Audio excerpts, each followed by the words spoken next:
Assalamualaikum warahmatullahi wabarakatuh. Selamat pagi anak-anakku semuanya kelas 10 AKL 1 dan 10 AKL 2 yang di hari Jumat ini semoga kalian semua dalam keadaan sehat walafiat dan tetap patuhi protokol kesehatan.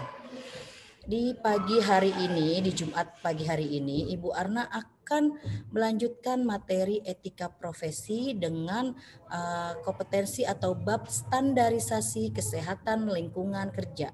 Setelah minggu kemarin kamu ada tugas dari Ibu Arna, sekarang Ibu Arna melanjutkan materinya. Sebelum Ibu Arna menjelaskan, ada baiknya kita membaca basmalah. Bismillahirrahmanirrahim. Dan jangan lupa kalian simak materi Bu Arna di YouTube dan beri tanda hadir. Itu pertanda kalian absen dalam mata pelajaran etika profesi. Oke, kita mulai ya. Di sini bagian B, standarisasi kesehatan lingkungan kerja. Kalian tetap bukunya, tetap seperti ini bukunya ya. Tetap masih dipakai yang dari sekolah. Kalian buka di halaman selanjutnya. Di sini ada standarisasi kesehatan lingkungan kerja. Nah, kira-kira syarat-syarat kesehatan lingkungan kerja ada apa aja sih gitu ya, kalau kalian lihat di buku kalian ya. Di halaman berapa ini? Di halaman 74 ya, di halaman 74 ya. Ini ada syarat-syarat kesehatan lingkungan kerja. Syarat-syaratnya apa aja sih? Misalkan biar nantinya kita kalau bekerja itu aman, ya, tidak terjadi kecelakaan dan sehat dari kita datang sampai kita pulang, seperti itu. Yang pertama, syarat-syarat kesehatan lingkungan kerja ada getaran di ruangan. Nah, nanti ini semua gambar-gambarnya ada di slide 3 dan 4. Nah, slide kedua ini getaran di ruangan, ya, getaran di ruangan, lalu ada limbah, lalu ada udara ruangan, ada air bersih, ada pencahayaan ruangan, ada kebisingan di ruangan, ada vektor penyakit, ada radiasi di ruangan, ada toilet, ada instalasi, dan terakhir ada ruang dan bangunan. Baiklah, ini semua Ibu Arna visualisasikan, Ibu Arna kasih gambarnya ya. Nah, gambarnya ini ada di sini.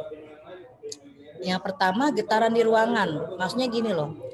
Kalian kerja ya, misalkan terdapat di ruangan tertentu ada getaran-getaran, misalkan nih dalam hal ini misalkan pengerjaan apa nih, pengerjaan dalam mesin-mesin, misalkan kalian bekerja nih, misal ya kalian bekerja di Coca-Cola Company ya. Coca-Cola Company itu perusahaan yang bergerak di bidang pembuatan soft drink atau ada Coca-Cola, ada Fanta di dalamnya kan, ada minuman-minuman sejenis lainnya yang bersoda. Nah, itu biasanya ada tuh pengaruh getaran di ruangan. Misalkan kita di dalam ruangan itu misalkan ada proses kita untuk packing untuk tutup botolnya, itu kan pakai mesin tuh. Nah, biasanya ada nanti getaran-getaran di ruangannya seperti itu. Lalu di sini yang kedua ya, adanya limbah.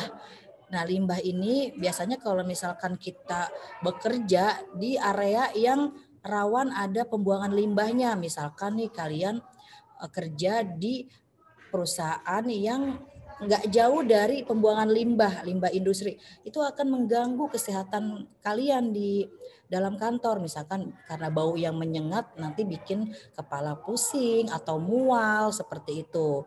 Ya, misal nih contohnya gini aja, kamu tahu WTC Mangga 2 kan? Nah, WTC Mangga 2 itu kan itu tempat usaha kan. Nah, tempat usaha, nah itu kan di sebelahnya atau di luar dari WTC Mangga 2 itu ada pembuangan limbah. Nah, itu bisa menyengat, bisa menimbulkan bau yang tidak sedap. Akhirnya seseorang atau orang yang bekerja di dalam perusahaan tersebut atau di dalam mall tersebut akan mengganggu kesehatannya seperti itu. Jadi limbah ya, limbah industri, bisa limbah industri pabrik atau limbah industri air, pembuangan air gitu kan. Nah, lalu yang ketiga ada udara ruangan. Udara ruangan itu berarti mengatur suhu ruangan. Misalkan ada di sini ada AC, air conditioner, atau ada misalkan exhaust gitu kan. Ada exhaust. Pokoknya ada ruang udara itu supaya kita tidak pengap. Ada ventilasi. Ada ventilasi itu semacam lubang udara gitu ya. Kalau di rumah kalian kan juga ada kan, ada ventilasinya. Soalnya kalau nggak ada ventilasi itu akan menimbulkan sesak nafas dalam bekerja.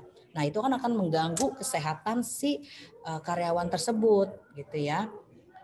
Lalu yang selanjutnya yang keempat ada air bersih. Jadi ini gambar visualisasi dari yang ini ya. Ya, dari yang ini ya, yang dari yang ini gambar visualisasinya ya.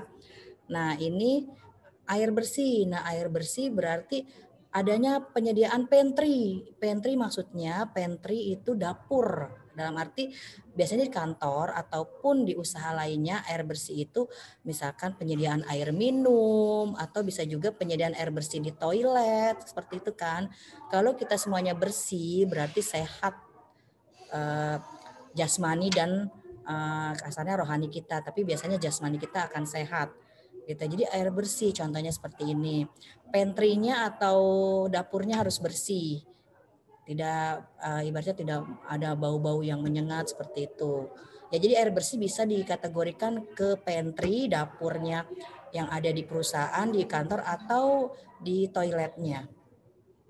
Lalu ada pencahayaan di ruangan. Pencahayaan di ruangan itu misalkan kayak gini contohnya. Gitu ya, pemasangan lampu-lampu atau penerangan. Biasanya kalau di kantor itu dia lampunya beda ya dengan di rumah. Kalau di rumah mungkin kalian pakai lampu yang biasa saja itu mungkin bisa asal terang. Tapi kalau di kantor itu lihat contohnya kalian nih. Dia di langit-langitnya itu seperti ditimbun gitu kan. Seperti ini namanya. Jadi lampu-lampunya itu dia dipasang di langit-langit tuh biasanya tuh dipendam gitu ya. Jadi biar kelihatannya tidak banyak aliran-aliran listrik, malah dia mempercantik ruangan pencahayaan itu. Jadi pencahayaannya juga harus terang, jangan nanti remang-remang atau redup karena akan mempengaruhi kinerja dari si pekerja tersebut, si karyawan tersebut. Jadi harus terang, jangan yang misalkan satu mati aja nih lampu ya atau dua mati gitu ya lampunya. Itu akan mempengaruhi pekerjaan yang kalian ingin lakukan. Jadi harus terang agar pekerjaannya jelas yang mau dikerjakan. Yang selanjutnya kebisingan di ruangan. Bising bisa dikategorikan itu bisa disebabkan oleh getaran di ruangan. Jadi berisik gitu kan. Itu akan mempengaruhi kinerja kalian juga kalau berisik. Jadi konsentrasi akan buyar seperti itu. Ya. Yang selanjutnya vektor penyakit. Vektor ya, bukan faktor. Vektor itu apa sih? Vektor itu ada di sini organisme hidup yang dapat menularkan agen penyakit dari satu hewan ke hewan lain atau ke manusia. Maksudnya vektor itu semacam penyakit yang diakibatkan oleh serangga. Serangga itu apa aja sih? Ada nyamuk, ada lalat, gitu kan, ada kecoa, gitu kan.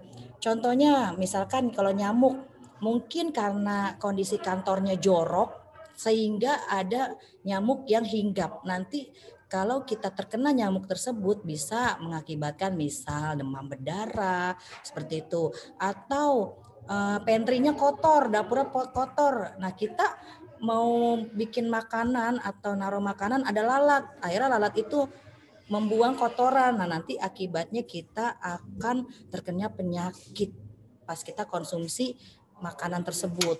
Ya, jadi vektor penyakit itu diakibatkan oleh hewan ke badan manusia gitu ya. Tadi contohnya lalat, terus udah gitu contohnya ada lagi selain lalat itu ada tadi kecoa gitu kan, ada nyamuk. Jadi vektor ya, bukan faktor. Dah. Lalu di sini ada radiasi di ruangan. Radiasi itu maksudnya ada sinar-sinar yang membahayakan si pekerjaannya. Misal kayak di komputer nih. Nah, di komputer ini kan biasanya suka ada radiasi-radiasi yang berhubungan sama misalkan radiasi di komputer ya, sehingga mata kita nih mengalami kelelahan. Nah, ini contohnya ya visualnya. Lalu yang selanjutnya toilet. Nah, ini toilet juga penting kalau di suatu kantor harus bersih. Kalau nggak bersih, kesehatannya juga akan terganggu gitu kan. Harus bersih, harus higienis. Lalu ada instalasi. Nah, instalasi ini berarti listrik-listrik. Nah, instalasi itu maksudnya gini, jadi kalau di kantor itu kan kita kerja nih, nih seperti ini ya contohnya ya, ruang dan bangunan. Kamu lihat nih, ya. Jadi kabel-kabel itu jangan berserakan di lantai, yang ada nanti itu membahayakan si pekerja. Misalkan bisa tersandung, bisa ibaratnya terlilit seperti itu. Jadi harus diatur seperti itu ya. Jadi instalasi listriknya juga harus diperhatikan gitu. Bila perlu dipasang penyangga, jadi supaya tidak kontak langsung ke tubuh si pekerja gitu ya. Kayak misalkan kamu pernah lihat nih, misal nih mungkin sebelum misalkan kalau anak kelas 10 ini kan kayaknya belum masuk lab sekolah ya, karena tapi ada beberapa yang mungkin pernah datang ke lab sekolah. Nah, lab sekolah itu kan ada tuh biasanya kabel-kabel yang misalkan yang berserakan di bawah gitu kan.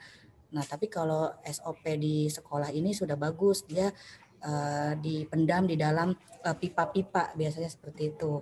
Jadi nggak apa ya namanya carut marut ada di bawah pas dengan kaki kalian misalkan menggunakan komputer seperti itu. Jadi itu nggak bahaya. Tapi kalau kabelnya yang apa ya yang terurai itu biasanya menimbulkan bahaya kayak gitu. Nah, ini ruang dan bangunan. Ruang dan bangunan maksudnya ruang dan bangunan tempat kita kerja. Yang pasti ruang dan bangunannya harus kokoh ya, nggak mungkin yang gampang hancur, yang ada cepat rubuh dong gitu. Jadi harus strukturnya itu harus kuat gitu. Jadi kalau udah yang retak-retak itu harus direnovasi gitu ya. Jadi biar nantinya nggak menimbulkan bahaya bagi si karyawan yang ada di dalamnya. Jadi harus kokoh gitu, harus kuat ruang dan bangunan dari suatu perusahaan atau kantor. Ya, jadi yang ini ya, ini semua visualisasinya gambarnya yang ini, gambarnya yang ini. Oke, jadi itu saja pertemuan kita pada Jumat pagi hari ini. Kurang lebihnya Ibu mohon maaf. Wassalamualaikum warahmatullahi wabarakatuh.